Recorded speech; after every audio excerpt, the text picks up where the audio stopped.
And we are live, but it's just me.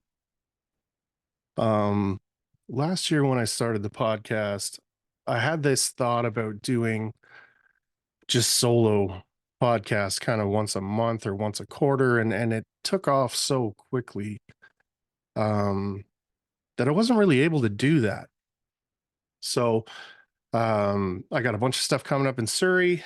I'm heading to Orlando for Intex tomorrow. Um, and it just kind of felt like the right time to do one of these things. So I've had a note in my phone for like a year and a half, and it the heading on it is just be a man. And I don't want anyone to confuse that. This is not just for men, this is for everybody. It's life stuff. I'm going to talk about just stuff, right? How I feel about stuff. And I think there's going to be a little bit of rah rah rah to some of it, and I think some of it is going to help people. And I don't know. I guess we'll see. Um, by no means this is not for women, though. I would never be so bold as to name a podcast "Be a Woman" because I have no idea what that means because I'm not. So um, basically, what this list looks like is quotes and little sentences that I've written down. So I'm gonna go through it. I'm gonna go through some of them. I'll read the quote and then maybe jump off of it into a rant or whatever. I'm sure we'll skip a bunch of these, but anyways, I hope you guys enjoy it. Um, First one on the list here. I'm just gonna start from the top. It says it's really not good if you think you'll live forever. And I think why that resonated with me is because if there's no sense of urgency in your life, you never pull the trigger on things. Um, if you think everything that's happening in your life is going to be happening forever, um, it's not good. There's no growth in that. There's no joy in that either, because if it's just the same, happiness is one of those things that everybody seems to be chasing. And I'll tell you, I used to, and I very quickly figured out that happiness is one of those things that is it's the picture at the end of the race, right? You are running towards that finish line. You've trained for it. It's coming. The second you break that ribbon and the picture's taken, the happiness is gone. You've earned it. You've completed the objective, if you will. Um, so what I started doing is I started looking for joy in things, and ever since I did that, man, life is a totally different place. You know, a year ago, basically now, I threw my hat in the ring full time finishing. And I think I was afraid to do that. I knew that I was very good at running sites and I'm a very good carpenter and all of these types of things, but I didn't think that I was going to be able to do it. Maybe. I didn't think that I would be able to make the same money. I didn't know what that meant for my family. Um, all of that kind of stuff. But the joy that finishing brings me. I was talking to somebody today, and we talked about it as it's not work; it's kind of art. When you love what you're doing, I'm not in a house finishing it to move on to the next house. I'm in a house finishing it with the tools as best I can. And what I mean by that is I'm taking my time. I'm finding joy in running the tools. Um, my daughter and I do tons of silly stuff, but it's not silly stuff. It's the things that you find joy in, right? And you don't have to have the perfect job. You don't have to hunt it down. It's everywhere. Um, but I mean, if you think you're going to live forever, you're never going to stop and smell the roses. Um, Another one of these things that people talk about is the destination or the path, the adventure to get to the destination. And I mean, very quickly in life, I realized that it was the adventure, it was the path. That's why, if we've ever stayed up all night drinking, I am full of stories. And I don't know.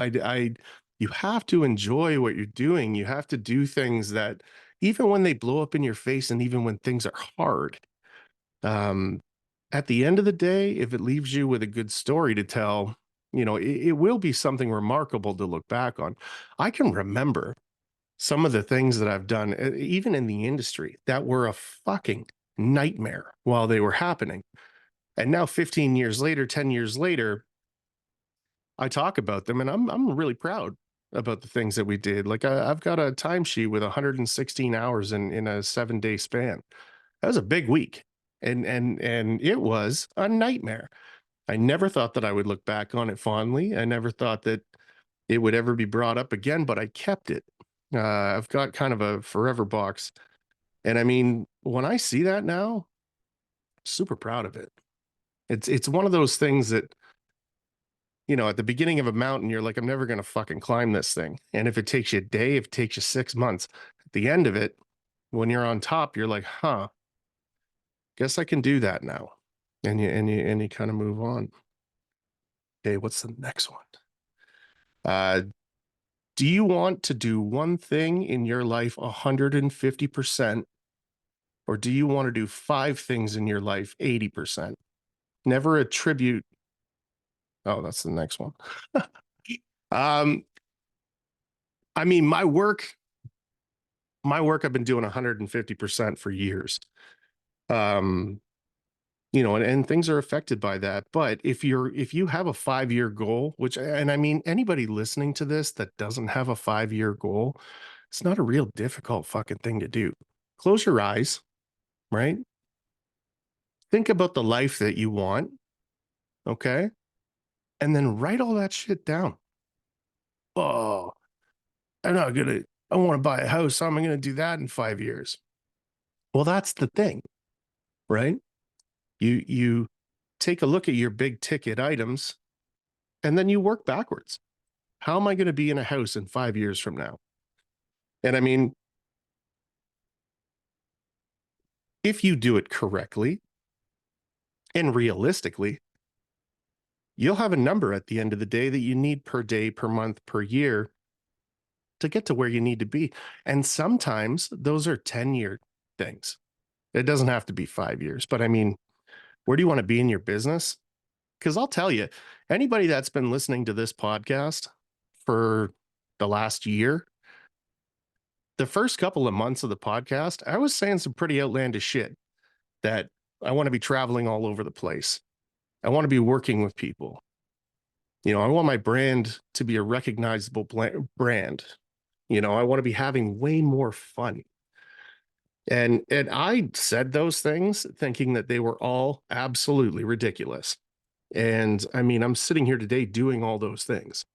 We're talking about a year. And that year changed my life. I'm not the same person that I was a year ago. And I feel like when you're in that groove, you're learning better, you're doing better, you're appreciating more. Um, but you can't do that forever, right? If you have a family, or if you have friendships, or if you have hobbies, or any of those types of things, you'll never be able to zone in and get that 150%. It's, if you want to go all in on something, in my opinion, you need to have a stop date and you need to have a start date. Um, because I mean, we all find time for our families. We all find time for our kids. But for me to continue living the life that I've lived for the last 3 years, for the next 10 years, it's not going to work. So I told myself we were going to start a company. We're going to build a brand. We're going to ride that out for 5 years. We're going to give it everything we got for 5 years. And I mean, we're on year 3, and I'm pretty happy about it. But On the other side of that goal are all these things that I want: more time with my children, um, more adventures, which I kind of feel like I'm falling into anyways. Um, but I mean, I say that to say this: there is nothing wrong with having a handful of things that you're at 75% on. You don't have to be a perfect parent, and go try. Go give it your best to be a perfect parent, and you are not going to pass that test. Things like parenting, things like love, things like friendship, these are things that you're not going to master. Um, they're ever changing, right? So it's, you want to go to the gym, right? Does that mean that you want to be an Olympic lifter and go to competitions and things like that? Because that falls into the 150 category.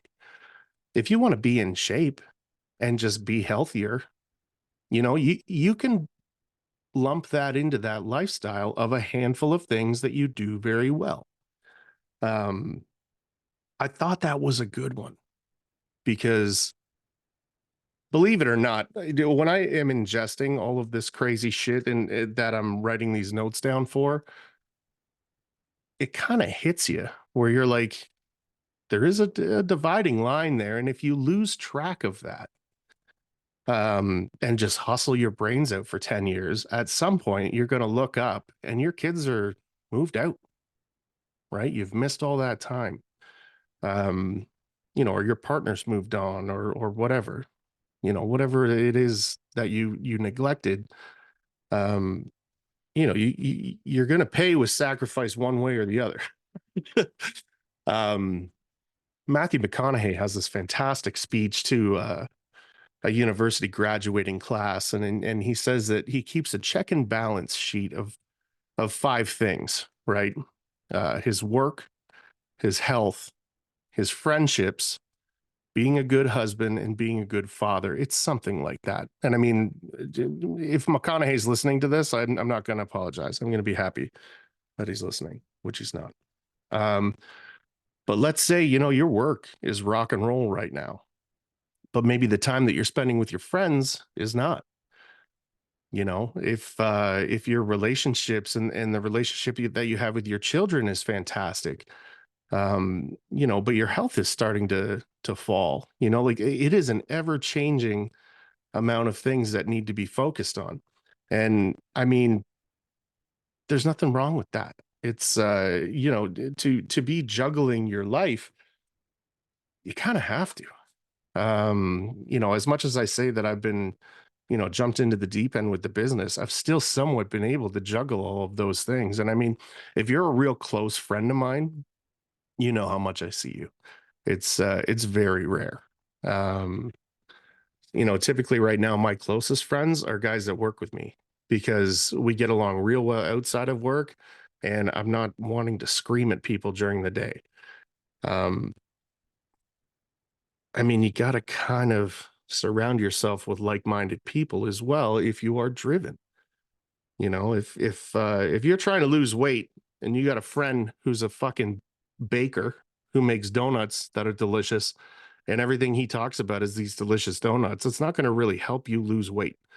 You need to be around like-minded people when you're in that mode, when it's go time. So I don't know. Just be mindful of those things, right?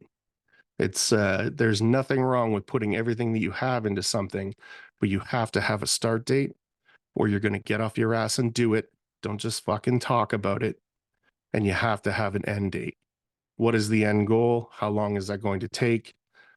And if you say a year and you hustle your ass off for a year and you don't get there, that's fine.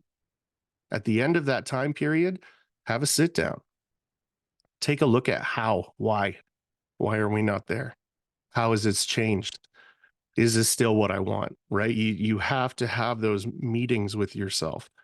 Um, and then just extend it, right? You're your own boss. These things are not life and death.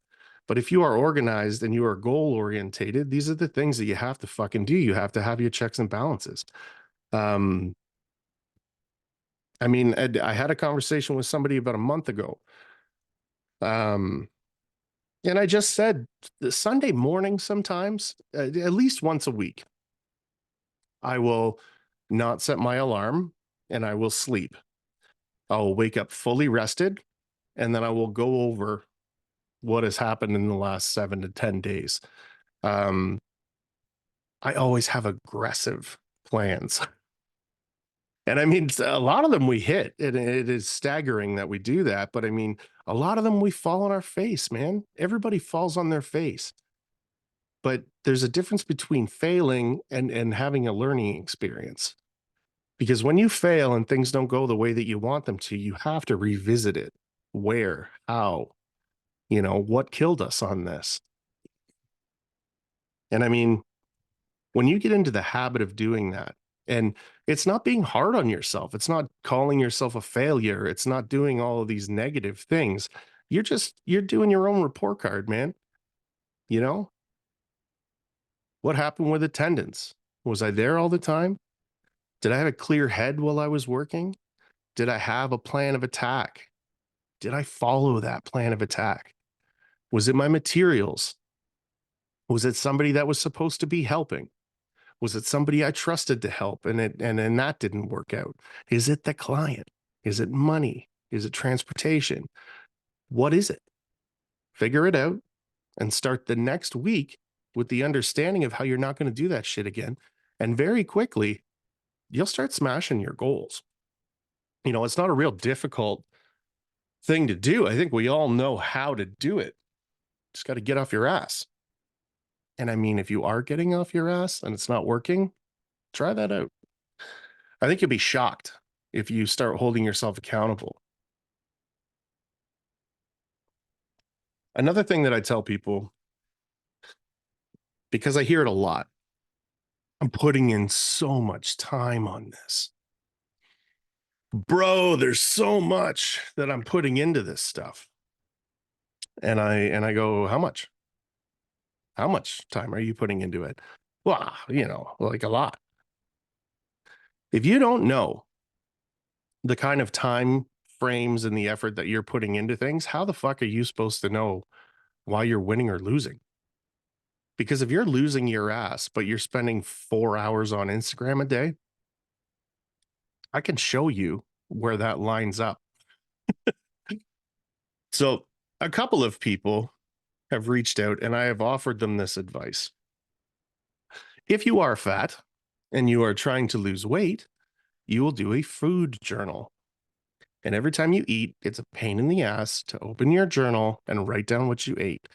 And I'm not sure if it's the pain in the ass about the journal that stops you from eating or just the fact that it is on paper and you're accountable for that now. I mean, you can do that with your time, right? I drive 2 hours a day, at least. Some of our sites are 3 hours a day. Half an hour and a half there and back. You hit some traffic. Sometimes it'll be 3.5 hours. It's very rare, but it happens. I spend quite a bit of time making content, and it's not an earth-shattering amount of time, but when you've seen it on a schedule, it's quite a bit. Um, Eating, going to the store, how much time of your day are you intoxicated? Right? That's another question for yourself. And you don't need to share these things with people. It's just good for you to know. And very quickly, in like 2 or 3 weeks, you'll take a look and go, I spend an awful lot of time on the couch, or I spend an awful lot of time driving. 15 hours a week. It's a long fucking time. That's 2 working days. And I'm spending that driving. If I wasn't hitting my goals, I could get closer work for less money, but I would have another 2 full days that I could put into the work. So probably on the other end of it, I would be making more money. But if it's not laid out in front of you, you're not going to see it. Um, oh, okay. If you want to be great, you better get good at getting up off the mat because you're going to get knocked down a lot. I'm the fucking poster child of this comment. Um, I've had lots of people on the podcast. I've had lots of people in real life that I've talked to about just how do I deal with shit? How do I do shit? How is it even fucking possible? You just have to take it on the fucking chin sometimes. That be the bigger man thing, I think, is horseshit. Don't ever let anybody fucking walk all over you. Don't ever let anybody belittle you in public. Just don't do it. Right? You're you. You have to have your back. If you don't have your back, how do you expect anybody else to? But, you know, you are going to get kicked in the stomach sometimes. It's just the way it's going to work. A budget falls through. A friend gets sick. A family member passes away. Like there's a million different reasons why you're going to fall down. And sometimes it's not you at work. Sometimes it's your surroundings. Sometimes it's the customer. Sometimes it's whatever, right? Your taxes came in and you owe 10 grand. Well, I don't got 10 grand, right? Yeah, how are you supposed to focus on work while you're freaking out about that kind of stuff, right? And I mean, anybody that's hungry is going to look for work that's out of their scope, like out of your realm of comfort. And anytime you're doing something or learning something or practicing something that you are not a master at, you are going to fail. And that's good. And I don't mean all the time, and I don't mean every time. But what I do mean is the first time you cross that bridge, sometimes you fall on your ass. And when you do, you can have a pity party about it. You could call your mom and she can tell you everything's going to be okay and come and kiss your boo boo. Or you can get off your ass and try again. That getting up off the mat is the biggest part, I think, in being a sole proprietor or a business owner. You are going to lose. It is inevitable that you are going to fail at something at some point. You have to have a good relationship with failure. Um, Once I figured out that failure wasn't this thing that a teacher told me I was doing and that it was actually an asset, when you fail at something, it shows you where you need more help. Um, I always revert back to the gym. The gym and owning a company are some of the only things that you are looking for failure all the time. I want to grow. I want to get big. I want to do things properly. And sometimes you fall down, right? Sometimes you fail. Taking extra time to make something perfect is not a good thing in some builders' minds. Get in, get out. But when you get out because you're rushed and you didn't do your best job, everybody now thinks that's your best, which is not good. Um, the gym's a big component of that. You're trying to push your muscles to failure safely, properly, and that's what makes you grow. You can try and lift the heaviest weight in the world and you can't do it. That's way less impressive to me than doing 100 presses. And on the 100th one, you just can't get it. That is failure. Failure is good. You know, you can lower your weight or you can continue to fail at 99 until you hit 100. And then that's a win. And then right away, you better set a new goal because you're never going to get any bigger. You're never going to continue to grow if you stick around that first goal. It just has to be a perpetual, okay, this is next, this is next, this is next.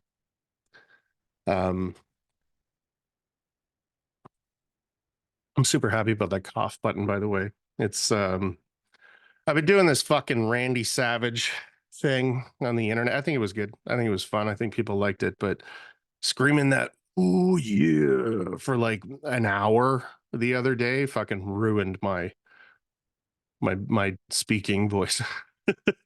So, um I mean, another good one on this is be uncommon amongst uncommon men. And what I see that to be, you know, in our industry and in kind of our lives, and everybody has their own story, but I mean, you're going to have people that are uncommon in a regular setting. Blue collar people are, a lot of us are like that. You know, I've said it over and over again on the podcast that it's like the island of misfit toys, right? That's basically what construction is. That's how we were brought up.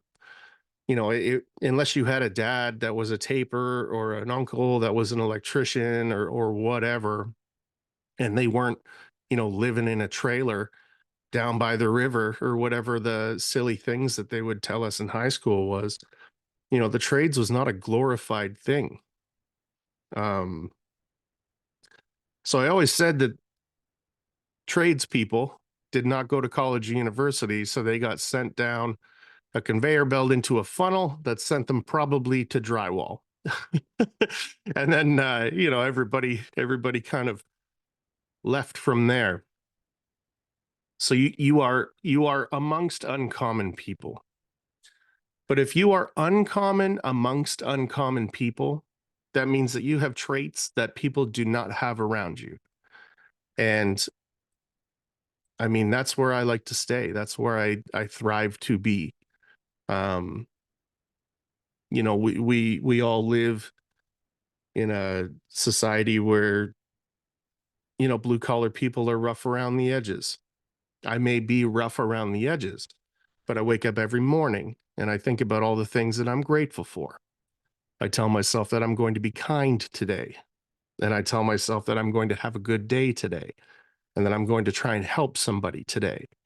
And I mean, those things seem silly when you listen to them. But if you wake up every morning and when you are done brushing your teeth and you look in the mirror and you tell yourself that today is going to be a good day, after you think about what you're grateful for, and you tell yourself that today I'm going to be kind and I'm going to try and help one person today, it's very easy to do. It's very easy to do. Because when someone cuts you off on the freeway, you go, ah, that's my test. That's the test to see if I'm going to be a dickhead today. And it's not going to work because I decided this morning that I'm not going to do that. You know, when you stub your toe or your material doesn't show up or you get a flat tire or whatever, you know, now you can look at the world and go, ah, this is my test. This is my test to see if I'm going to have a good day or not today. Because I decided that I'm going to have a good day. Do that for a couple of weeks, you know. I would never tell people what to do, but I think you'd be pretty fucking shocked on what happens when you do it. It's a lot easier to deal with people's shit when you have instruction in the morning. You know, if your body was a boss and you had to follow the rules, you know, the rules would not be eat whatever you want, be a dickhead, put yourself in positions where you're going to get stressed out, you know, raise your blood pressure as much as possible. These are not things that would happen. Um, I always equate those types of things to like people that don't drink anymore. You know, if you had a problem, not even drinking, anything, smoking, whatever. If you had a problem and it was to the point that you put some time into stopping it, you could do that with anything. And you ought to do that with all the things that are not making you happy. Um, I mean, am I going to get mad? Oh, this guy cut me off. You know, that person gave me the finger. This person just screwed me over on a deal. That person just undercut my work. You know, are you going to be a shitty person about that? Or are you going to be kind? Good for you. You are obviously in a fucking rush, and I'm happy that you got in front of me. You know, good. I'm happy that you took a less price because you obviously needed the money. And I'm happy to have been so high in my cost that you got the job. You know, there's always a way to look at things where it's not a complete fucking disaster all the time. And I think These are little steps to try and assist people to get there. Conflict delayed is conflict multiplied. Jordan Peterson talks a lot about fighting your dragons. I resonate a lot with what Peterson says. It's just, being a good man doesn't mean that you're harmless. One of his very famous speeches is, a harmless man is not a good man. A good man is a very dangerous man that has that under voluntary control. You need to be a force to be reckoned with, and then you need to decide to use that correctly. Um, Avoiding conflict is going to kill you in the end. That doesn't mean you got to go pick fights with people. And it doesn't mean you need to be argumentative. And it doesn't mean you need to have a shitty attitude when people talk about certain things or argue with people on the internet.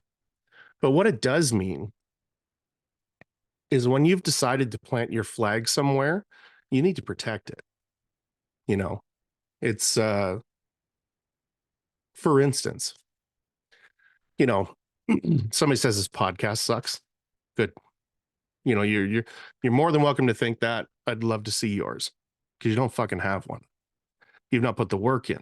You're not disciplined enough to do it. And that's the way that I look at things. I don't need to get into conflict about that. But if somebody decides that they're going to take my car, or somebody decides that they're going to affect your life, you have to face that conflict. If somebody's going to start walking all over you, you have to confront that. It doesn't have to be violence. It just has to be a confrontation. And it could be very kind, speaking to somebody in a very nice tone of voice and telling them that I find that to be unacceptable and I'm not going to deal with it anymore.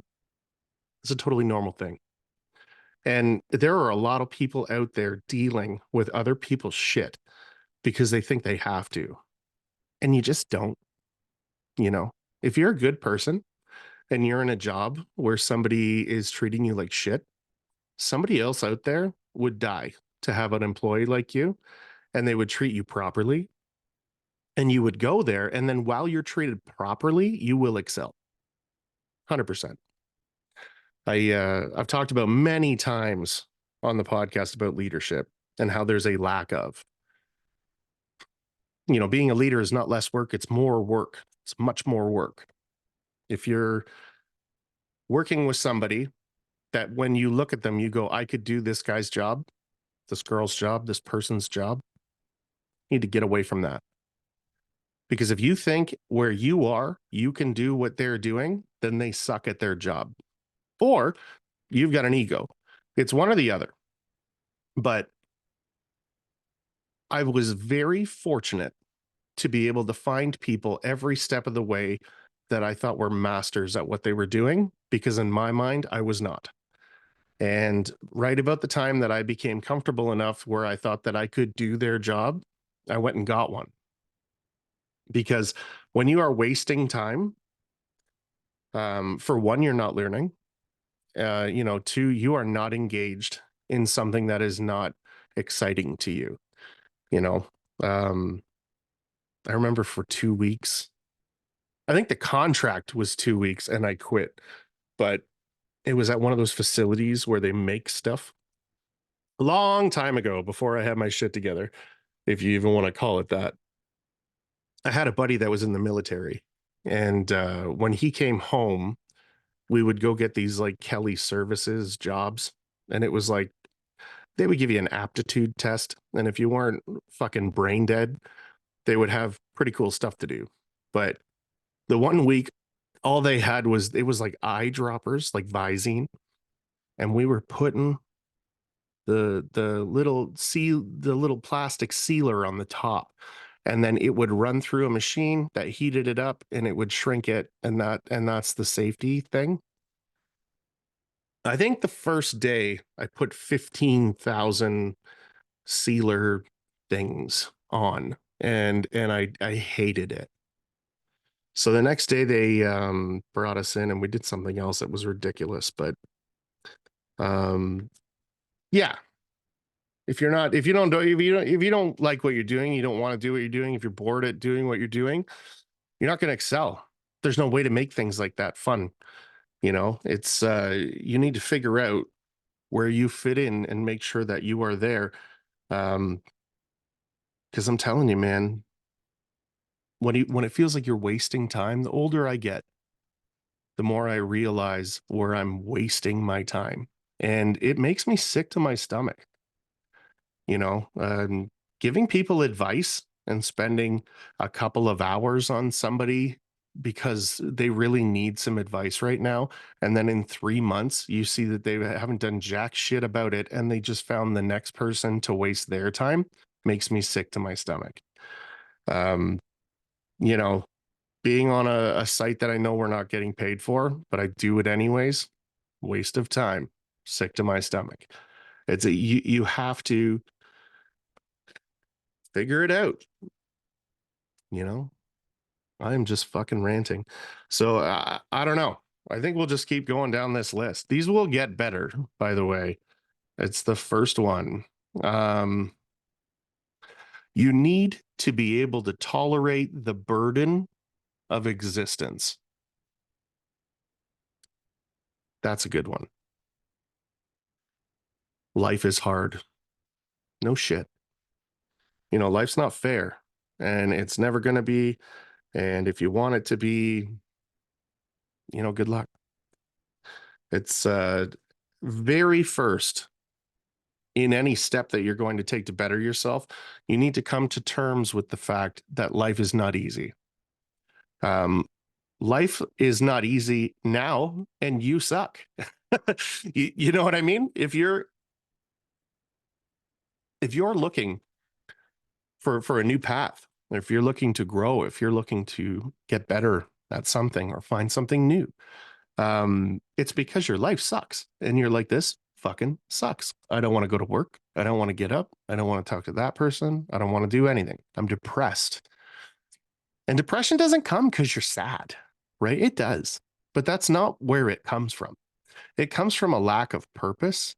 It comes from a lack of joy, a lack of like feeling like you accomplished something today. You take all the saddest people in the world and have them build a fucking puzzle. They'll have a small moment of like, oh, I did it. Cool. And that small feeling amplifies. If you do something big and you knock it out of the park, there's no fucking way that you're down. There's an up that comes with that. But these complainers, these people that message you on Instagram to complain about someone else or something else or how, whatever. They're not happy people, man. Like you should not be working to then try and find some time to bitch about stuff. I maybe I do and I don't see it, but I don't complain about stuff, man. If I don't like something, I change it. If I don't like a person, I cut them out. It's just the way that it is. You have to be healthy in your own life before you can do things for others. And when you find those anchors that are pulling you back, you got to let them go. See you later. But the burden of your existence, you got to eat, you got to have a place to live. You know, you got to be able to clothe yourself. You need a job, you know. Um, if you want to fall in love and have a family, you need to be able to facilitate that. That is the burden of existence. You need to understand the output that it takes and what you want back from it. Find that and then start thinking about work and then start thinking about your big goals. You have to be at peace with how you are living your life. And if you don't have enough money, sell all your shit and get a little piece of shit place that is just big enough for you. Like you don't have to do anything. I remember I talked to a guy one time And please understand that I was the worst offender for this. This like the world's out to get me, nothing's fucking fair, you know? And I hated being that person. But I had a guy listen to me one time, and he really truly did. He listened to all the bullshit, all the things that I had to say. He told me a story about like a one-armed kid that ended up swimming a distance or whatever to escape whatever shithole country that he lived in. And it was like he was just done being there, and it was like very clear that you're not going to swim as good with one arm as you will with two, right? And he told me this big long story about that. And then he looked at me and he said, sometimes things aren't easy, but nothing's impossible. And if you got a problem with something, you got to change it. And you can change it. You're the only person that can change it. So when I hear people complaining to me, man, that's on you. You know, you gotta figure out your shit. If you don't like what you're doing, fucking quit. And don't quit today and don't quit tomorrow. But get a fucking plan under your belt. Start looking, right? Um, what do you work with a shitty job? 40 hours a week? So what's that? Like 2 days, 2 full days, we'll call it. And then normal people like 8 hours of sleep. I get six. I seem to be all right with that. But so then whatever, how many days is that? 3 days, 72 hours at, you know? So you got 2 or 3 more days of free time in your life that you are either wasting or you are spending it complaining or you are whatever you're doing with it. You know, if you spent those hours, half of those hours, 5 hours a week, if you spent 5 hours a week doing what you love and finding a way to market it and finding the niche and just figuring it out, it would not take long. And then instead of spending those 5 hours a week looking, you can now spend those 5 hours a week working and set yourself a goal. How much extra money do I need for a month, for 2 months, for 3 months to survive? And then just do that, you know? Do it with your own thing that you love doing, that you have found that you love doing, that you have found that you can make money at. And eventually, with all those 5 hours of working, not only are you getting in time, experience, you're also learning little things about it. And you're also learning little things about you. Because let me tell you, I love fish tanks. I love creating ecosystems with plants and my fish tanks, I feed them fucking twice a month. Everything takes care of itself. And I really like doing that. I worked for a fish store for 6 days. It was not for me. And I mean, I had these grand plans of like breeding and making cuttings of exotic plants and growing them out and all this kind of shit. It's not for me. It's a hobby. Something I enjoy doing for me when I decide. It is not something that is my life's journey. Um, so you start putting in those 5 hours. I think pretty quickly you'll be looking forward to it. And that those 5 hours will grow to 6, 10, 12, whatever. You got the time. Arnold used to say, you got the time, you have to make the time or whatever. And I mean, it's true. It's super true. And there's no better feeling than looking at somebody who's been a pain in the ass of yours for a year and telling them you're leaving. And when they say, where are you going? And you say, I'm going to do my own thing. Uh, there's always this look of disbelief, like, what? People don't do that. You can't just do that. Sure fucking can, you know? And anybody that's trying to stop you, take a good look at where they're at with your money. Because the people that you work for are going to claim to care about your well-being. What about your kids? Yeah, I've thought about that. Don't worry about me. If you were so fucking worried about me, you could cut me a bonus. Nobody's doing that. Find the thing you love doing, and in 5 years, you could be a master at it. And then go do that. Simple. Your first 5 years might be 10 years or however long, because you didn't have the full time to put into it at the beginning, but you still did it. You started today, or you started whenever. Um, but every second that you spend fucking complaining about things, you're wasting everybody's time. You're wasting yours. You're wasting the person you're bitching to. It's just the way that it is. You hit your fucking thumb with a hammer. Don't do that. Don't do that again, because, it's no good. No good came of that. It's a waste of time. Um,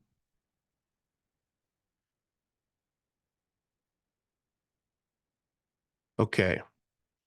Fear is a mile wide river, but it is only an inch deep. And what that means to me is when you take a look at something and your ass puckers up, it's because you're outside of your comfort zone.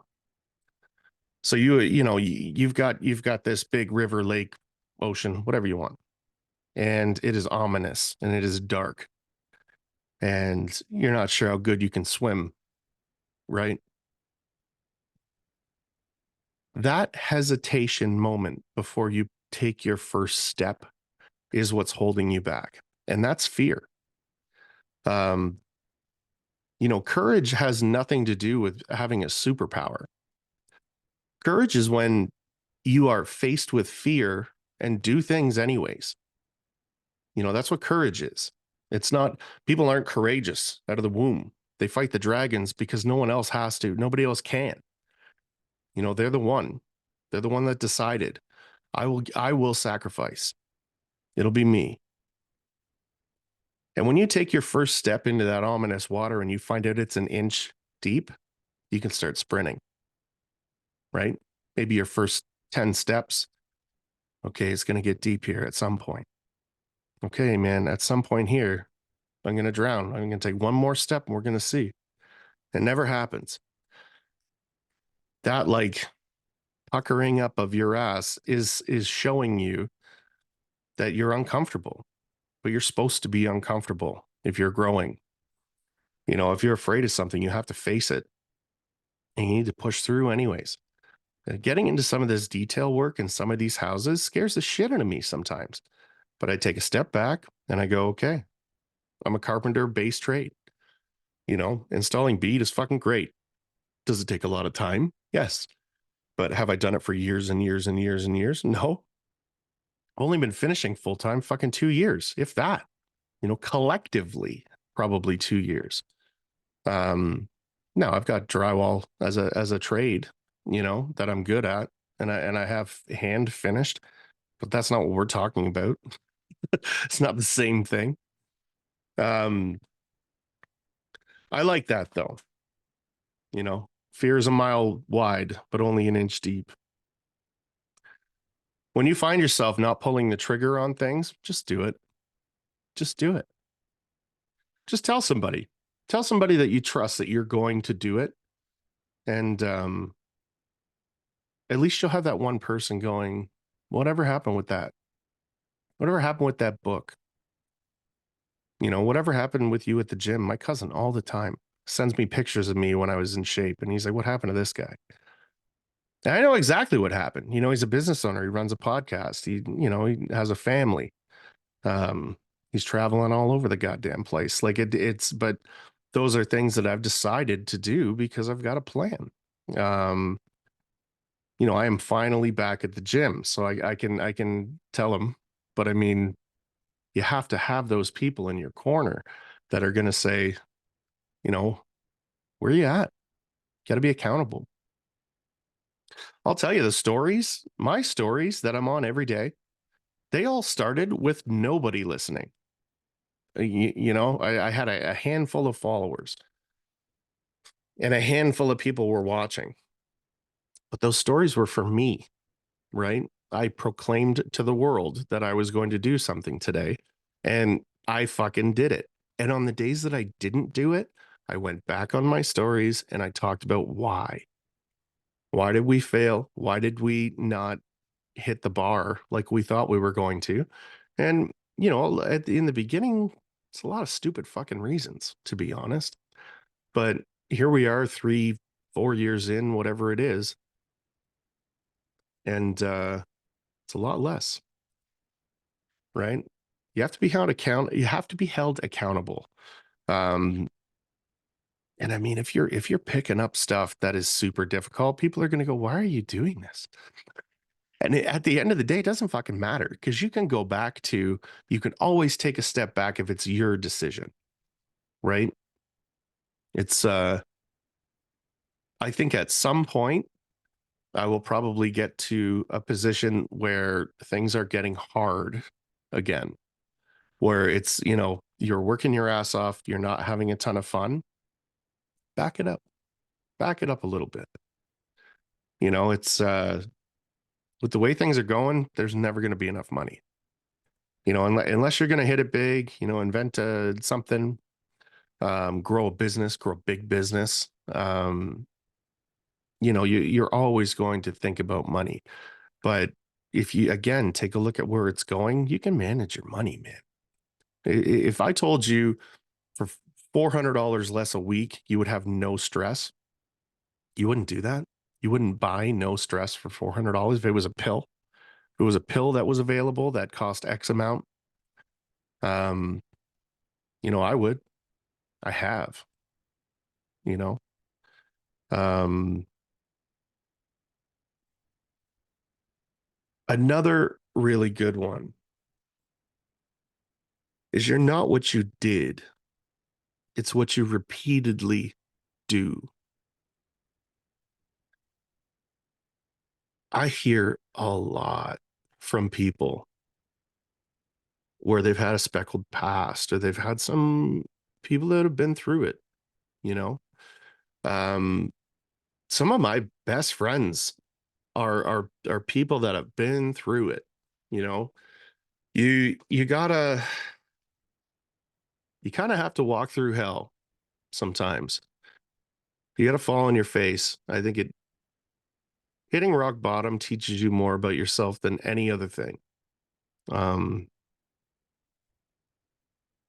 Someone once said rock bottom is not landing. Rock bottom is the decision to push up off the ground. Because some people really do. They hit that ground and they never recover from it, you know? And that's not rock bottom. That's just your life now. When when you're in that rock bottom position and you decide to get started, you're starting at zero and you're going to earn everything up from that. And in my opinion, that's what rock bottom is. Um,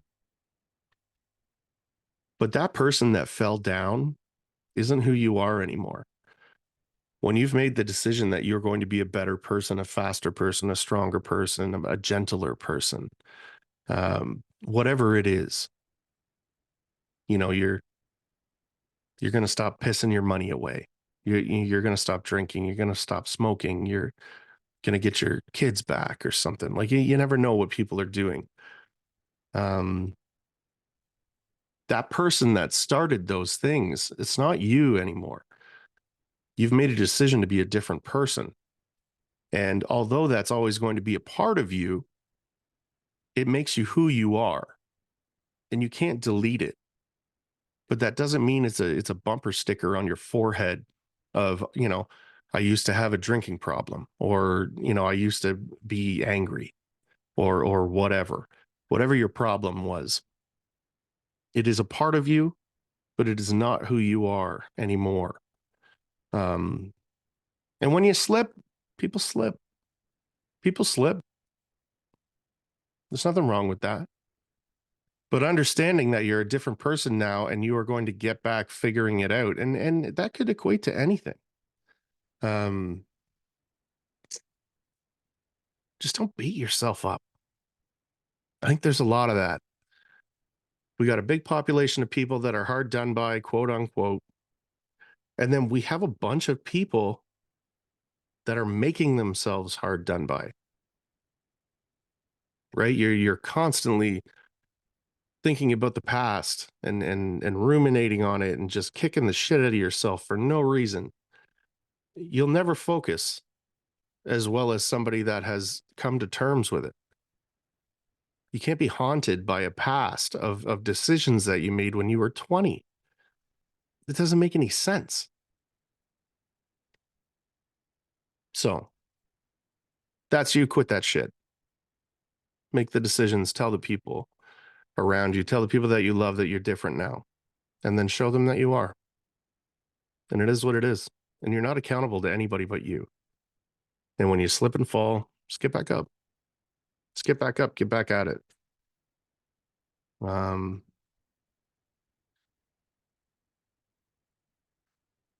Rudeness is a weak man's imitation of strength. I like that. When you see these people that talk shit to valets, you know, the people that make it difficult for waitresses, when you're on an airplane and people are making it difficult for everyone around them, typically these are people that get stepped on. You know, these are people that are not strong, right? They don't follow these rules.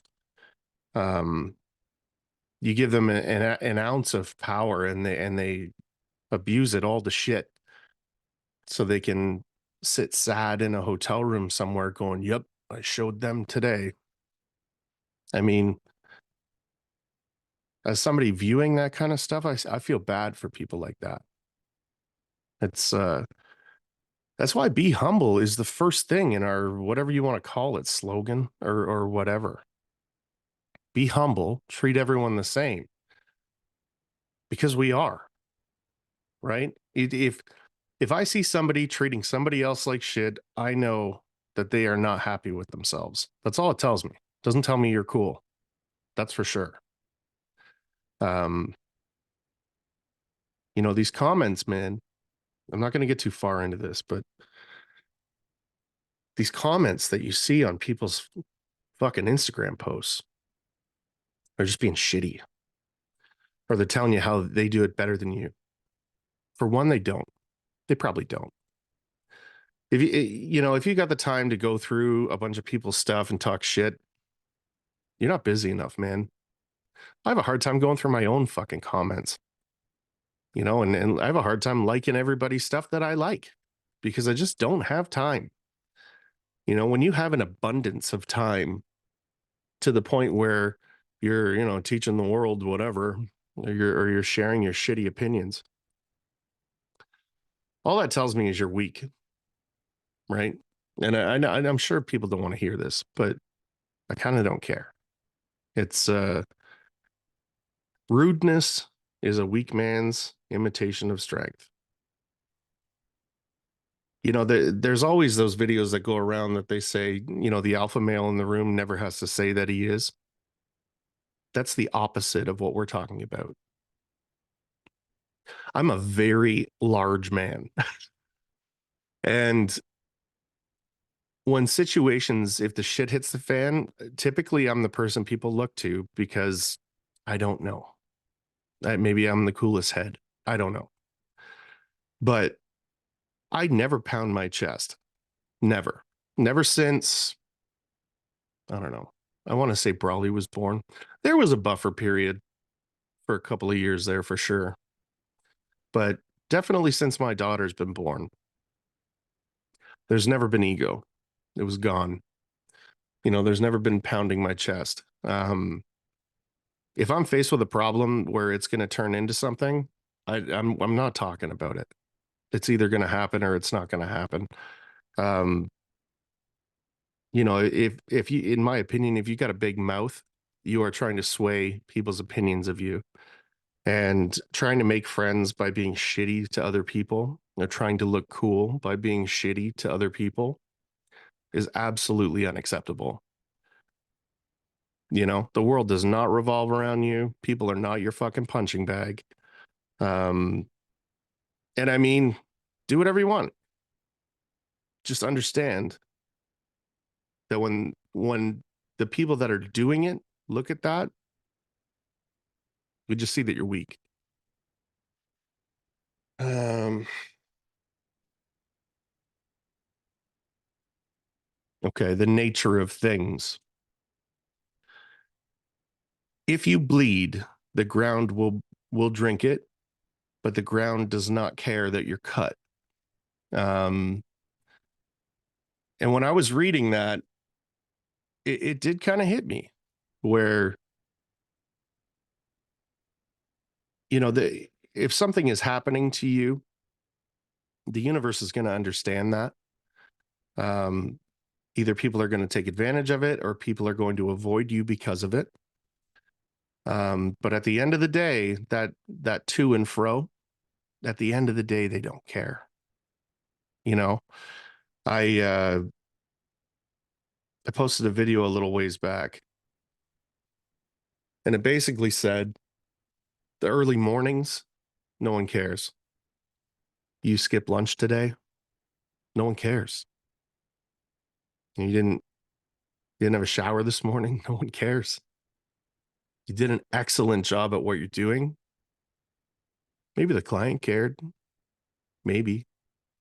Maybe the guy that hired you cared, but as soon as he's paid, he doesn't care. It's not that people don't care. It's that the small things in everyone's life, you should be doing them anyways. So it's just interesting. Um, a lot of this stuff. How about good enough is the enemy of the best? If you live your life saying that whatever it is good enough, that's great. That's totally great. If you are content with what you have, there's nothing wrong with that. That could be skill level, it could be your home, it could be your relationships, it could be anything. But if you want to be the best, there's no room for good enough because it's not, right? Perfect is perfect.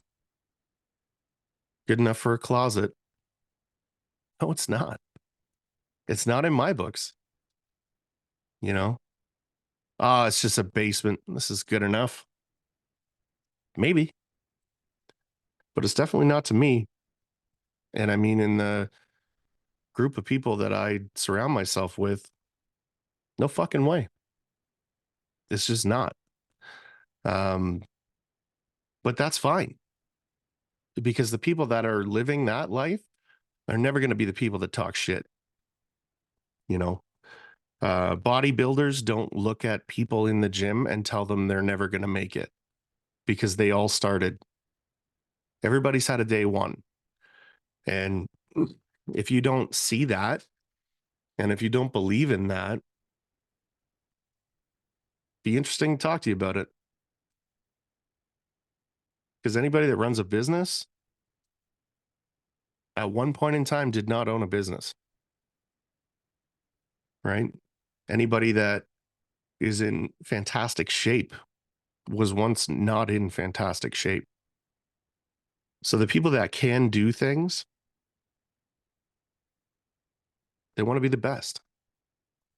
And being that path to being the best humbles you an incredible amount. Because did you do your best today? Sure. But does that mean that's the best that it'll ever be? Absolutely not. Right? It's it's an interesting thing to think about if you have time. because it all comes down to your standards. Maybe your standards are a two coat in and out townhouse. And there's nothing wrong with that. You could be the best two coat fucking townhouse person. There's nothing wrong with that. But you have to understand that you want to be the best at something. Got to put in the work. Good enough isn't good enough. Not when you got goals. A focused fool can accomplish more than a distracted genius. And that kind of plays into what we've just been talking about. Again, this is one of those things. A lot of these, I do really feel like I'm kind of the poster child of sometimes, where having no fucking idea what you're doing, but you are doing it. You're putting in the effort. You're learning every day. You're failing every day. You're getting back up off the mat every day. You're trying your best every day. And sometimes those days are a slap in the face. But if you're focused, you cannot be outworked by somebody who's distracted. It's just not going to happen. I would rather take a focused new person than a veteran any day of the week. The problem is these days, everybody says that there's something. And when it comes down to paying the tax, they don't got it. They don't want it. And again, there's nothing wrong with that. Just be honest with yourself, be honest with other people. I don't want to be the fucking best. I want to spend time with my kids. I want to have, my rugby games or whatever that you do outside of work. I want to hop on Grand Theft Auto with my buddies at night. That's where you're finding your joy. Good. You need joy in your life. It doesn't have to come from work.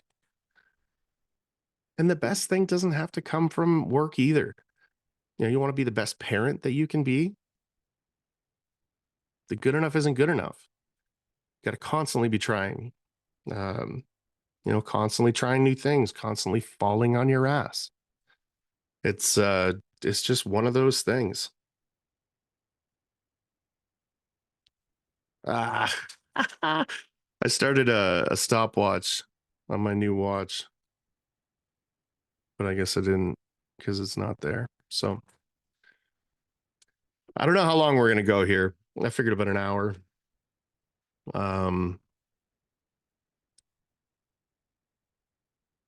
Success demands 6 things: hard work, patience, sacrifice, consistency, discipline, and self-confidence.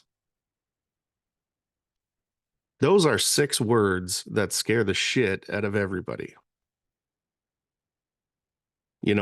Putting in a day's work and working very hard for a day are very different. Having patience and then having patience on your worst day are very different. Sacrificing a couple of nights out with the guys or sacrificing 2 years of your life, very different. Consistency is one of those things. Is it 3 days a week? Is it 5 days a week? Is it 7 days a week? What's your consistency like? Because if you don't kind of ride that horse, you know what I mean? Like get your saddle on that horse of consistency, it's gonna fucking run off. It's just what happens. I did carnivore in January and I told myself I would do it for 30 days. I loved it. I lost a bunch of weight. I was feeling good. But the goal was a month and I did it. And then I kind of fallen off of it now. I think we're probably going to do another one of those. But if your consistency isn't there, you're going to go back to where you were. It's where you're comfortable. It's home, right? Your consistency is what changes you, and it's what makes you good at things. And it's what makes you the best if that's what you're looking for. Discipline is a tough one. Um, there are no awards for being disciplined. The only rewards that you get for being disciplined is more things to suffer through, and escalated stress. Um, but the discipline keeps you going, right? And when you look at people that are super disciplined and you ask them how they got there, they're the people doing fucking cold plunges. They're the people that are going to the gym every day before they get up and go to work. They're the people whose shit is together because they have the discipline to not do stupid shit all the time. Like you need to understand that discipline is not a bad thing. It's a really good thing, but you trade sacrifice for it. It's just how the handoff works.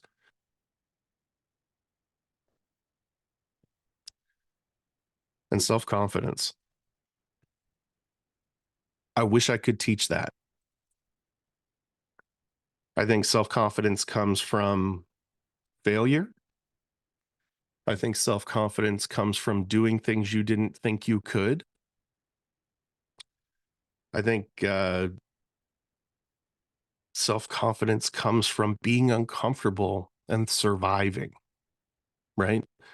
Um, if you've never been to the gym before, but you get there and it kicks your ass and you show up again and you show up again and you show up again, it is going to build self-confidence.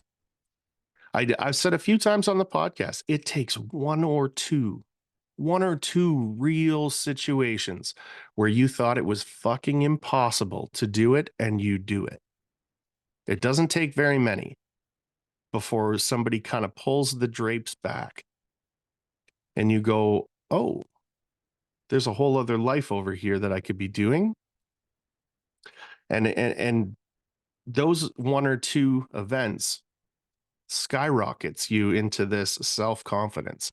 And that's not being cocky and it's not being ridiculous and being loud. It's just being humble and understanding what you can do now. Right? Go get one of these like super impossible IKEA things and put it together. And you will cuss and you will roll around on the ground and kick your feet. And then if you buy another one, you have the confidence that you can do it because the other one's sitting right there. Um, yeah, I mean, success demands all of those things. Because if you're patient and you understand sacrifice and you've got some consistency, but you have dog shit discipline and you don't work hard, you're not going to be successful. And if you work very hard and you are disciplined and consistent, but you can't sacrifice and you have no self-confidence, you're not going to succeed. You're not going to be successful. And I'm not saying that as a fact that that's going to be forever. But what I am saying is when you find those things lacking, just work on them. Again, couple hours a week. Couple hours a week. This Macho Man thing that I just did was fucking ridiculous. It was about as obnoxious as I could get, which I don't mind doing because I'm very confident in myself. I don't care. I got a lot of laughs out of it, and I think a lot of good came of it. Um, but are there going to be people that are like, that's really stupid? Of course they are, because it's really stupid. You know, nobody out there is going, hey, I'm gonna cut up a shirt and pretend to be a wrestler and make content.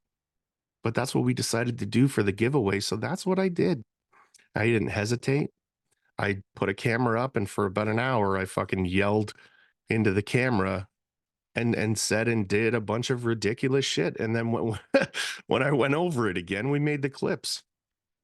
But if you don't have the self-confidence and the discipline to do the things that you say you're going to do, you know, you're never going to do it. And even if you do it, you're never going to put it out there because you've got no confidence in yourself. Women see that, men see that. You want to have a partner in life. They see all of your shortcomings, and people look past things. Like, love's a funny thing, but self-confidence is big, because that question is, why not? Why are you not confident in yourself? Like, that's a badge that you give yourself. Nobody gives that to you. You just decide, you earn it. You show yourself. Easy peasy. Um, the magic you are looking for is in the work that you're avoiding. So, this life that you want, that you don't have, again, do you got a plan? Probably not. If you do have a plan, you understand all those things that you want, they're right there. You just got to put the work in. I don't want to go to the gym at 4 in the morning. Okay. But I don't want to hear about you saying that you're not happy, you're not in shape. You got tools that you're not using because it's hard. It's fine. But I don't want to hear about how you're no good at running the tools. How do you know? You don't fucking run them. There's a lot of things in life like that. And life's not easy. But if you avoid the hard things, they never get easier. And you have built yourself a limit. You've built yourself a ceiling. And as long as you're happy in there, good. But that's what it is. The magic you're looking for is in the work that you're avoiding. Some of these are great. And I mean, I haven't gone through the bottom of this list in a real long time. And sometimes I've just like it's opened up to the right spot and I've added stuff. So it's kind of neat. I remember the little clips where some of these are from, and the rest of them I'm like, oof, I don't remember that. Here's another good one. Your network is your net worth. So if you take a good look around and kind of see who you surround yourself with, and half of them are fucking losers. When you're losing, I want you to think about that, because I have a fantastic network of all kinds of people from all over the place, and everybody is good at something. Everybody is bad at something. If I'm having an issue with something that I know someone else is very good at, being patient, being kind, running the tools, being a good father, all of those types of things, I'll reach out to him or her or whoever. And you just get a little pep talk. Sometimes that's all you need.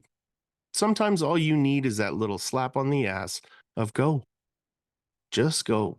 You're okay. And, without that network and without that support system, it sure is hard. Right? Um, hmm. Bunch of these are very long.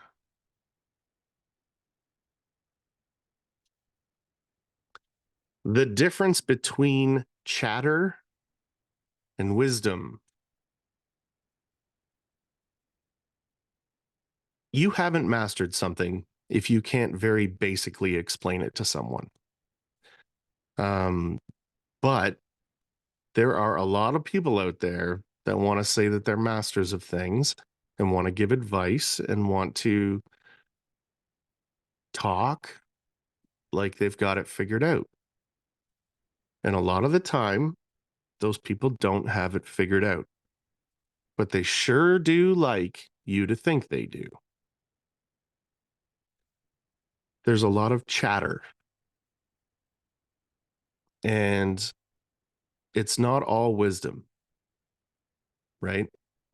The wisdom that you're going to find in life are in those moments where you see somebody do something and you go, holy shit, I didn't know you could do that.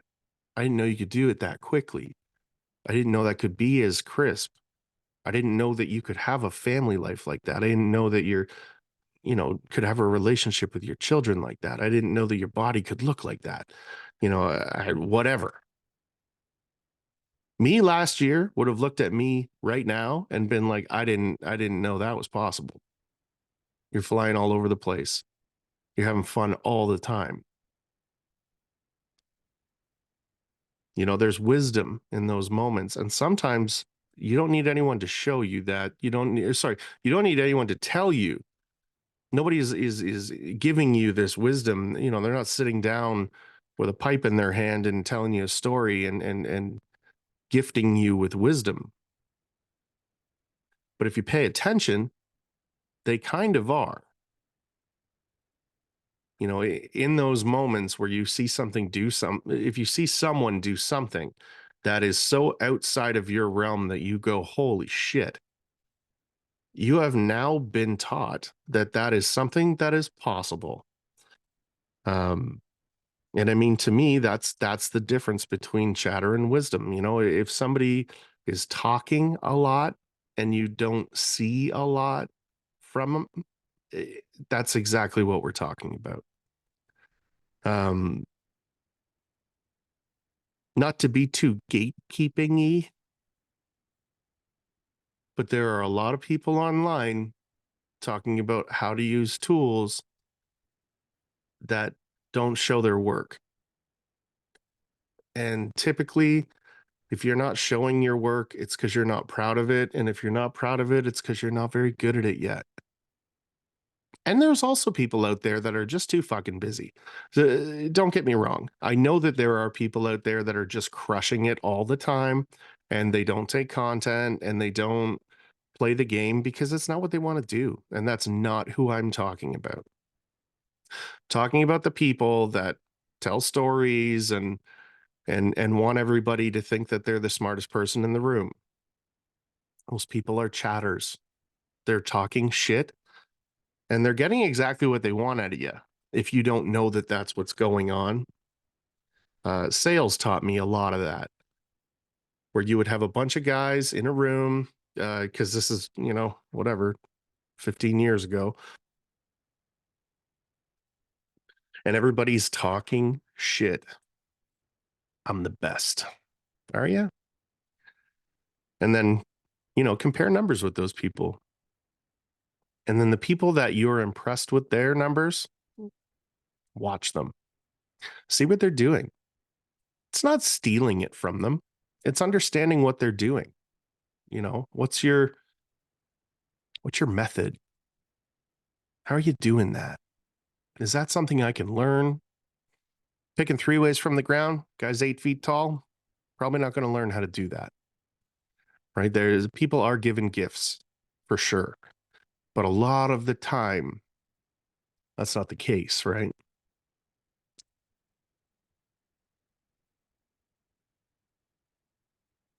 You don't get discipline from anyone else.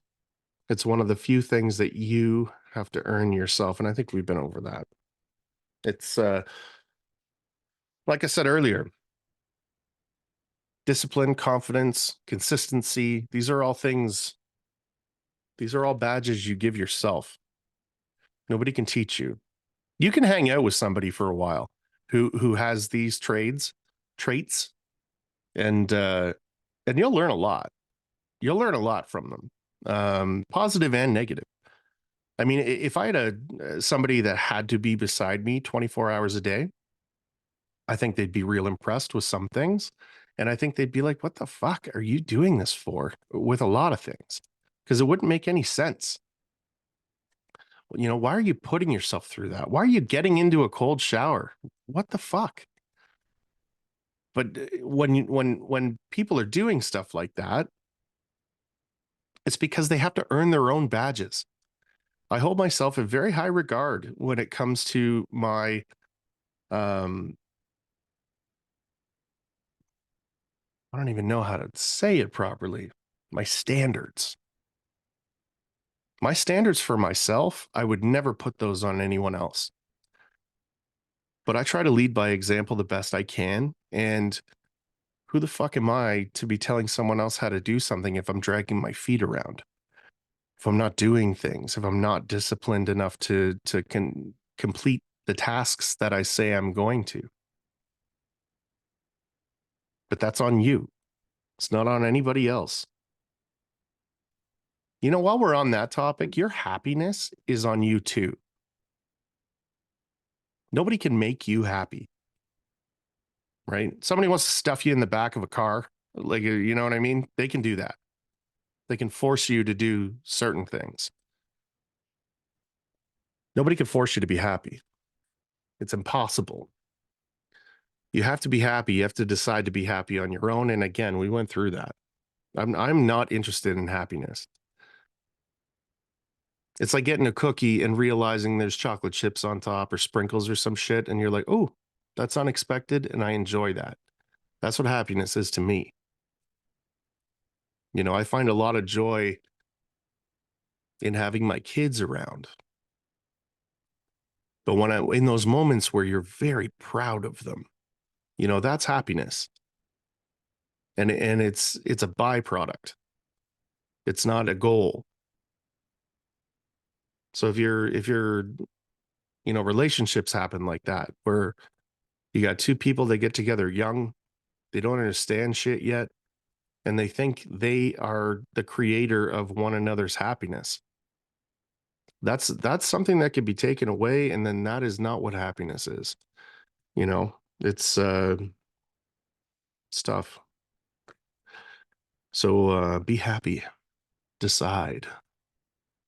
Um, but again, I would avoid happiness altogether, and I would focus on joy. Go look at the clouds for 10 minutes, man. You know, Brad Brad's been coming on the podcast, and I mean, when you talk to him now as opposed to 5 years ago when everything was fucking blowing up all over the place, he talks about things like the birds in his backyard. That's joy.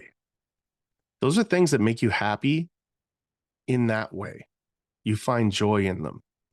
Um, it's much better, in my opinion.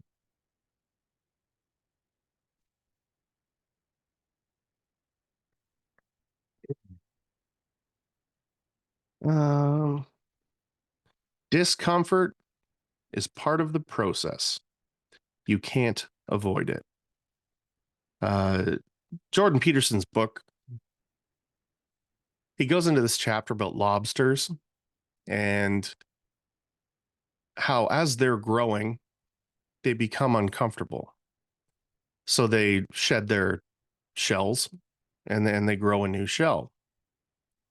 But they don't grow unless they understand that they're uncomfortable and they shed their, you know, exoskeleton or whatever. And people are the same, you know. It's discomfort is part of the process. Anything you do. If everything feels easy all the time, you're not doing it. You're not even trying. One of my favorite quotes is, if you are not failing on a regular basis, you are not even trying. Um, and again, failures don't mean that you botch the whole job. But when you don't hit your target every day the way that you've put it out, that's failure. You did not accomplish the task.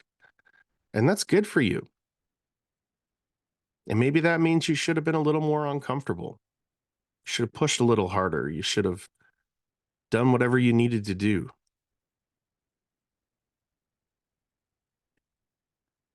Many words mark the speech of a fool. There's another one here. These seem to be very reoccurring, by the way. I probably should have taken a minute to fucking go through this.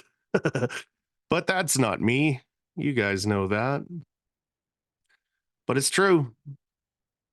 Somebody's talking a lot because they are persuading you. It's not because they have a lot of things to say. That makes sense.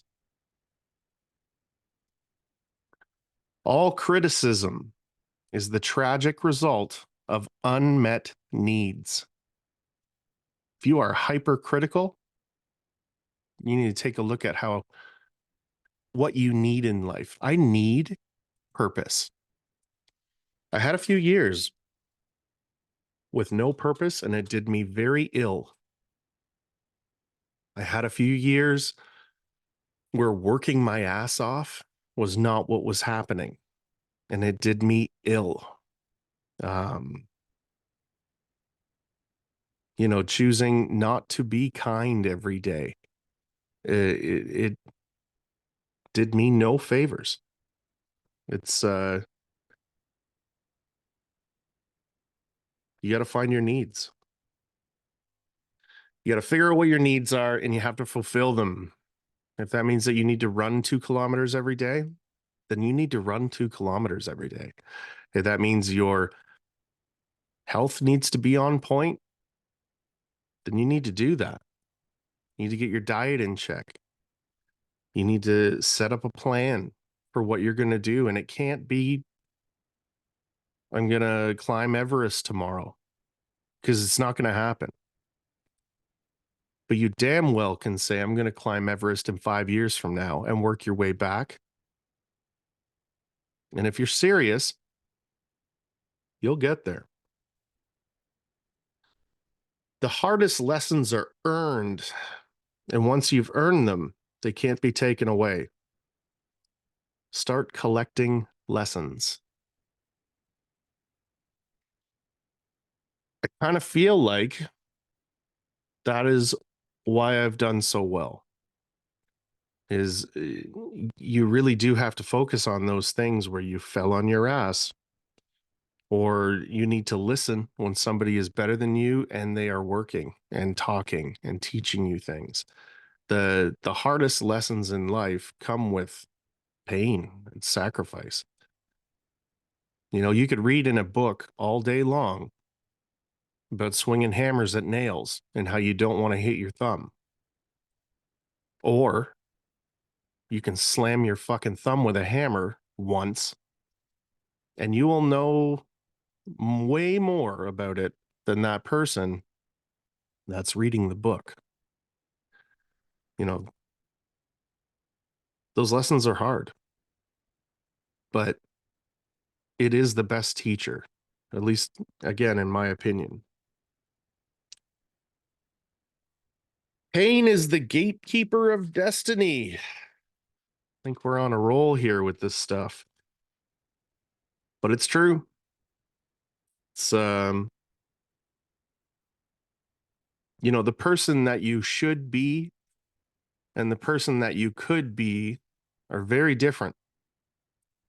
If you've got, in my generation, there were a lot of parents that were pushing their kids to do things, whether it was sports or education or lifestyle or all of that kind of stuff. And those particular kids were pretty happy living in their mom and dad's house, doing whatever they were doing. And they focused on who they should be in somebody else's eyes. And one day, if you're in that position, you'll get a glimpse of what you could have been.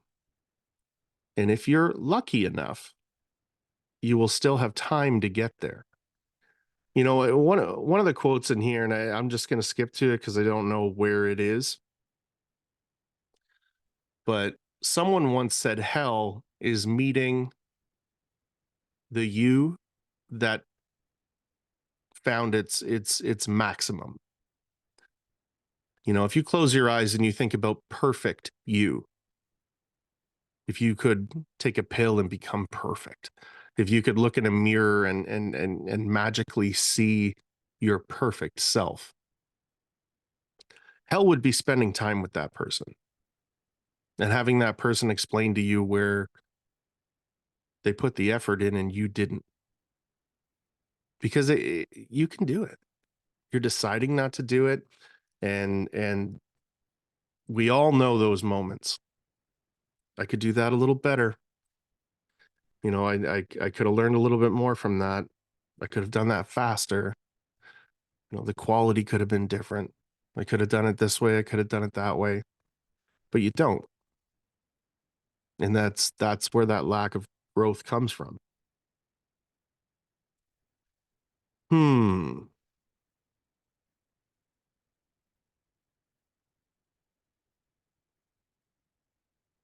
Value as opposed to pay. The more value you bring, the more money you make. Full stop. I worked for companies, very quickly jumped up very quickly. I worked for a commercial outfit that needed kind of a multi-trade guy. And what I mean by that was I could read prints, frame, board, understand all the things. And they just wanted a good worker. And they had a lead on site, and he was a raging alcoholic, which I don't think they knew, but they knew something was up. And in 2 weeks, I had a company truck and I was running the site. That's your value is not your pay. And anything that you start doing, a company would be fucking brain dead to give you what you think you are worth. Anytime that I've taken on a job that I've been serious about, I've given them 3 months and I came in at a discounted rate. I'll show you if that's what you want. And if you'll allow that, that's what I want. Because if you're, you know, got a job for $30 an hour, I don't want $30 an hour. I want $35 an hour. Well, we don't pay people like that here. Okay. Do you have anyone like me here? Probably not. So I'll come in at 25 or whatever. And in 3 months, we're going to take a look at 35, and they'll take you up on that for sure, because you've not signed anything that says that that's the way that it is. But what you have done is said, I'm going to give you a taste of what I bring to the table, the value that I bring to the company. And in 3 months from now, I'm going to take that away because I'm not staying here if I don't get my money. And that's where value shows up. This last site that we did, we've got a site super, excellent site super. And we've got a drywall contractor. Again, excellent drywall contractor. And right away, the site super is on my Instagram. He's following me. And he's got some pretty cool things to say the first couple of days. And as we start rounding the finish, I get a message from him that says, I tell my wife that I don't have to go to that job anymore because I can just check out your stories. You're showing everything. So what the fuck am I doing here? Now, it's his job, so he did. But I think him coming to site was more of a handshake, take a look at it every step of the way, as opposed to I am worried about this site. And that's value because, 2-3 sites down the road, he's just not going to come. And he doesn't have to. It is workload that I'm taking off of a person. And there's a certain amount of trust that has to come with that as well. But what I mean by that is I've run sites before. I understand. I get it. I'm very good at it. When you have that under your belt, it's a value that you bring to the table. It's not drywall finishing, but it is value that is brought. You're a little tiny person. You can fit all types of places. When you're walking on a fucking countertop and it doesn't get destroyed, like if I did, that's value, you know? People are taught different ways. People act different ways. The fact that you can send somebody as a representative of your company somewhere and they're not a disaster is value. Um, so understand your value. And nobody's going to pay you for what you think, but they sure as hell will pay you for what you prove to them. And I think that's kind of why I have that written down. This is another Jordan Peterson quote that those who have swords and know how to use them, but keep them sheathed, will inherit the world. And what I take away from that is anybody can be destructive. Anybody can. And being able to and deciding not to means that you can be diplomatic. It means that you can be fair. You have an understanding of all of that kind of stuff. But what it doesn't mean is that you're helpless. I think we have a world of very helpless people. And I think they've been trained to be that way because they're easier to manage, either by your teachers or your parents or your friends or your job or whatever. You know, people like that don't act, people that act like that don't do it here or whatever. And those people aren't going to inherit the world. I'll tell you that. You can't get out of this alive. You got to die to live here. You got to die to leave here. And that's super true. You know, it's not easy. Life's not easy. I had a conversation with somebody about a week ago, and the feedback that I got from him was that I am this super guy that everything seems to be easy for, and there's no way that I ever slip up, and there's no way that life is stressful, and it's just all very easy because that's the way that it looks. And it looks that way because, yes, you know, you put in the effort, and people that don't are going to see it and they're going to go, wow. But I've got two kids.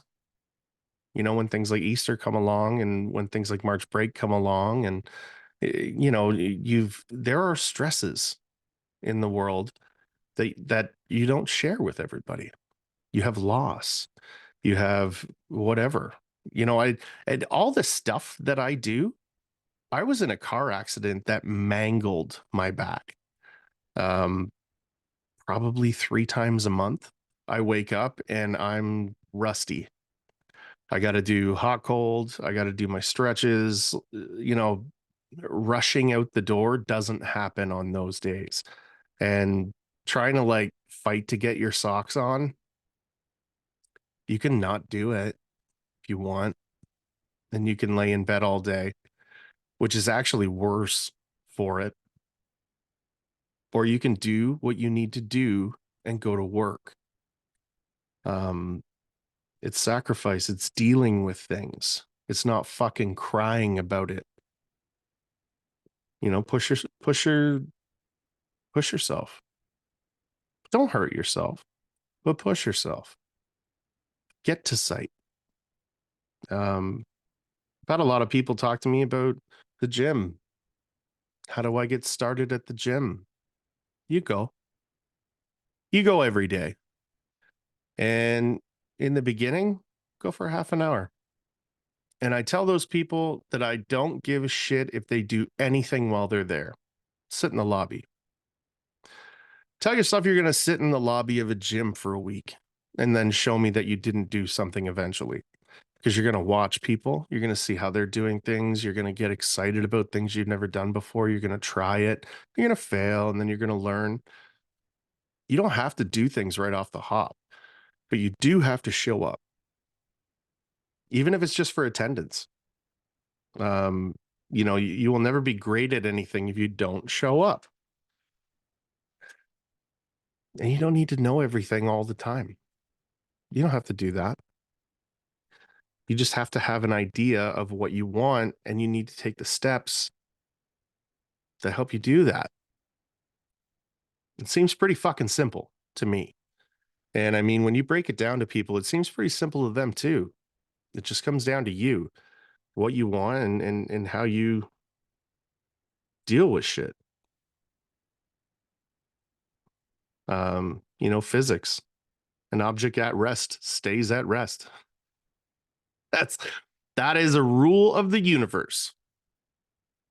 Um, the fears you face become your limitations. I think we kind of covered that too.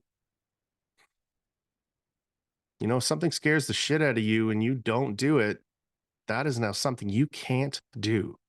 I'm afraid of heights, man. I hate it. And it's not even me, it's my body. The first time that I went in like a 65-foot boom, I had to sit down on the floor until we got up to height. And then I like shaky legged, stood up, and I somewhat did my job. I did it to the best of my abilities.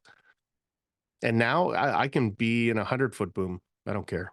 I know that I'm safe. I understand the machine. I understand what's happening. Scaffolding is the new one for me. It's very shaky.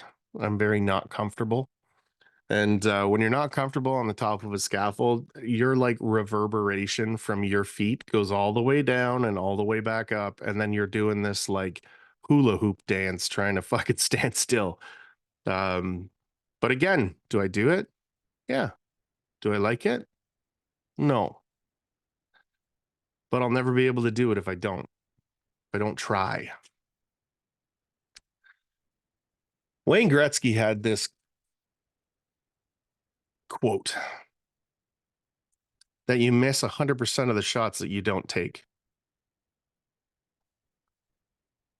And I think we've all heard that before. And I think it stands for something that makes sense. You got to pull the trigger, you got to do things.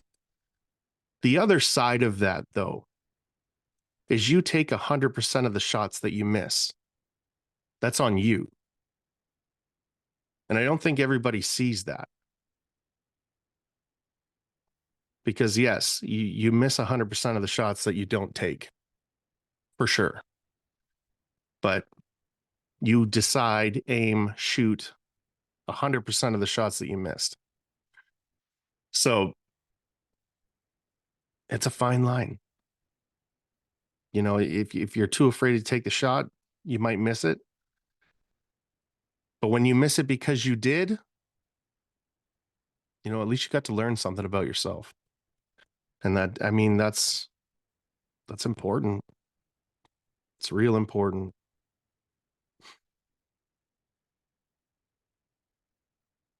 Great men don't seek to lead. They're called to it. And that's women too. It's these are just quotes that I wrote down as I found them. But typically the best leaders are part of a team. They're not the leader.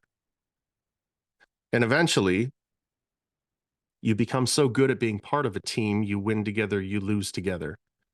You could be the MVP of a team, but if you have the mindset that we all won or we all lost this game,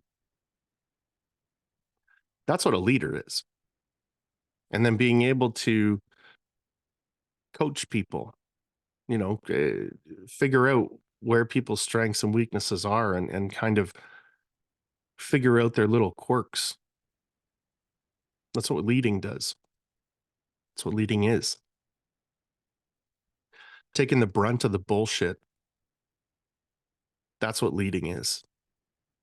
Walking out of a site trailer that you just got your ass chewed out because your guys fucked around, you can't go dump that on your guys. You can't. Your team. Because they're your team. You're all one. You're just the representative, and that's why you're the leader. The leader is not above. The leader is part of the unit. And I think people don't understand that. I think there's a whole generation of people that think once I'm the leader, I'll be the guy. And I'll be able to tell them. Tell them what? That you suck at being a leader? passing the buck on to people. Like when someone shits on your head and you turn around and do it to the next person, you just, you didn't, you're not even accountable for what has happened because you didn't take that, right? That's not strength. That is weakness. Um, I never wanted to be the leader. Never. I always wanted to be Raphael. Never wanted to be Leo because I understood it's, I don't want to be the guy fucking making decisions. Not for a bunch of people. Who the fuck am I to tell them? Um, but very quickly in a group of people, people tend to look at me for what's next. Um, and I don't know. It happened by accident. And when you do it properly and you make people feel like they're part of something, they'll work real hard for you if they trust you. If you trust them, any one of us that's been in a leadership situation has walked away going, God, I hope they don't fuck this up. But following that up with, but I know that they'll do their best, or I know I can fix it, or I know that we will do a good job eventually. That's what good leadership is. You can't trust blindly all the time. And as a good leader, you set people up to fail. You have to. You have to push people to their limits and then tell them that it's okay when they fail. And I mean, you only get good at that by being part of a team. It's plunking a leader into a situation that's never been part of a bunch of successful teams. It's going to be a problem, at least in my opinion. Uh, ooh. Be a good man, not a nice guy. Um, and again, that's not a man woman thing. It's just, I would never be so bold as to speak for the women. But when I think about what a good man does, if I see someone pulled off to the side of the road and they're not a large man, um, typically I'll pull over. Everything okay? You know what's going on? Are you on the phone with your dad? Is there someone that's going to be here to help you? Um, being a gentleman, making sure everybody's comfortable, making sure that everybody is safe. Those are all things that good men do. Nice guys want to make sure that everybody likes them. And I did that too in the beginning of leading, is you just wanted to be everybody's friend. And at the end of the day, get burned doing that. The company gets burned doing that. The person that you're being the friend to gets burned doing that because you should have been leading, should have been doing your job as a leader. Yeah, I don't know. I think when a friend calls me with a problem and I can very clearly see what the problem is, fundamentally, a good man tells him that or her that or whatever. I mean, in my group of friends, I don't bullshit people. And I've been very clear. Don't ask me questions you don't want the answers to. My life's a fucking mess. Yeah, it is. What are you going to do about it? How are you going to do it? And almost all the time the answer to that is I don't know. Great. Let's talk about it. A nice guy tells you you'll get him next time. You got no fucking idea how you're going to get him next time, but you will, right? By magic. You know, uh, a nice guy lets people walk all over them. And you'll never be able to protect the things that are close to you if you do that. It's Being a nice guy is a fucking joke. You need to be a good man. You need to do what's necessary. You need to do what's expected of you. At least that's my 2 cents on the whole thing.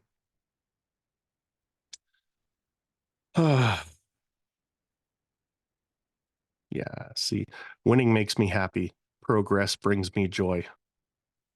We talked about that. I think we're starting to get over and over and over the same fucking things here. Um,